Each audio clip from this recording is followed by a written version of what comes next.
வணக்கம். நான் உங்கள் ஸ்ரீதேவி எலக்ட்ரிஷியன். நாங்கள் ஒரு பில்டிங்கில் வேலை செஞ்சுட்டு இருந்தோம். அப்போ ஒரு போர்டுக்கு மட்டும் ஃபேஸ் வரல. என்னது இது ஃபேஸ் வரலன்னு எல்லா பக்கமும் செக் பண்ணி பார்த்தேன், எங்கேயும் கிடைக்கல.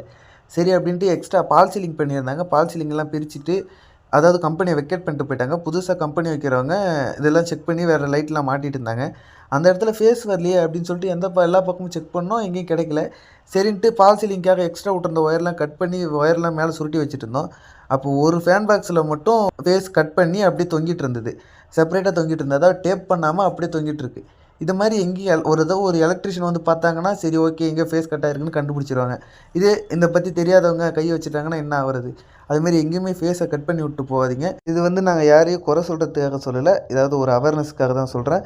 எந்த ஒயரை டச் பண்ணாலும் ஃபேஸ் வருதா, நியூட்ரல் வருதா அப்படின்னு செக் பண்ணிக்கிட்டு கை வைங்க. லைனை கரெக்டாக கொடுத்துட்டோம். இது போல் நிறைய வீடியோஸ் பார்க்கணுன்னா நம்மளை மறக்காமல் சப்ஸ்கிரைப் பண்ணி வச்சுக்கிங்க. Okay, by.